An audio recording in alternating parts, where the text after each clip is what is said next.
Bonjour tout le monde, j'espère que vous allez bien.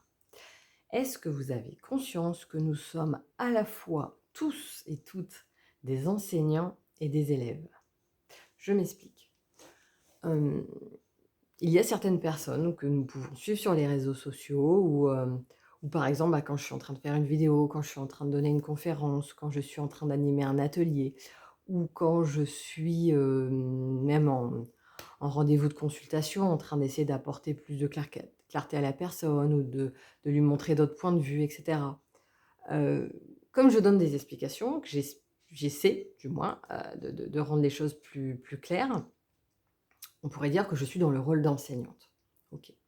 Et puis, à d'autres moments, quand je suis dans des formations, quand je suis, moi-même en train de suivre d'autres conférenciers, en retraite, quoi que ce soit, je suis dans une dynamique d'élève. Bon.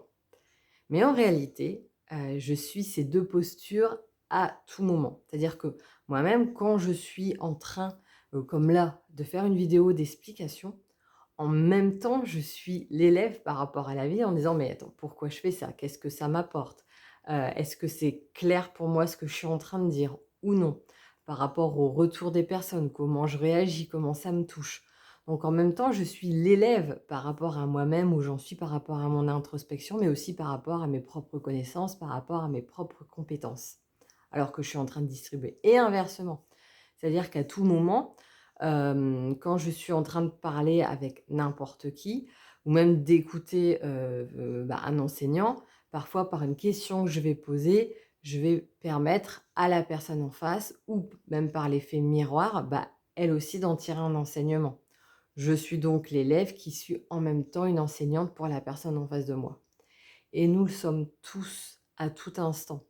C'est-à-dire que n'importe qui, par sa réaction, par ses questions, par, la manière de faire, va pouvoir me permettre, par l'effet miroir, j'en ai parlé dans une vidéo où le titre c'est, par rapport, au jugement, ce que ça nous permet d'apprendre justement, grâce à l'effet miroir. Je vais retirer des enseignements par rapport à ma propre réaction. Et puis bien évidemment, je retire aussi des enseignements parce que je ne suis très, très, très loin de tout savoir et je crois que ça n'arrivera jamais. Mais, enfin peut-être dans X vies dirons-nous et encore. Forcément, si je rencontre quelqu'un, il n'y a pas de hasard. C'est que je peux lui permettre à elle, ou d'apprendre quelque chose ou d'avoir une prise de conscience ou de l'aider ou de la mettre en lien avec, quelqu'un d'autre ou, avec un enseignement. Ça m'est déjà arrivé de lire quelque chose et dire: «Tiens, ça me parle même si je pas encore été là-dedans».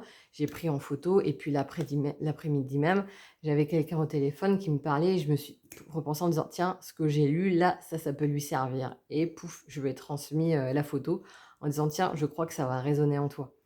Donc parfois, voilà, on fait des liens comme ça, sans même le savoir parce qu'il n'y a pas de hasard, mais inversement, quand moi je suis en train de donner je suis également en train de recevoir de la part de la personne et ça se fait à tout moment. Alors parfois c'est en conscience et justement je comprends comment ça fonctionne et je vais pouvoir faire cette analyse pour pouvoir continuer à introspecter et faire le point avec moi-même et évoluer. D'autres moments, je le fais on le fait, même nous, je peux dire nous le faisons sans même nous en rendre compte et c'est justement ça qui est dommage. C'est important parfois de alors ou sur le moment présent, quand on s'est entraîné à justement être vigilant et pouvoir faire ça en direct et c'est super. Ou alors, avec du recul, de parfois de se poser et de dire: «Mais tiens, qu'est-ce que j'ai appris avec cette personne? Qu'est-ce que j'ai appris dans cette situation? Qu'est-ce que, ce que j'ai ressenti m'apporte et me fait comprendre, par rapport à où j'en suis?»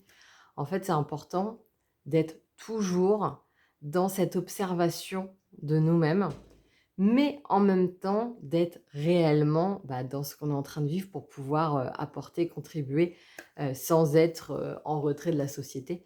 Parce que nous sommes des êtres incarnés, c'est-à-dire que nous sommes là pour vivre les choses, pour en tirer des enseignements, pour faire des expériences et ça se passe, en vivant les choses, en passant à l'action.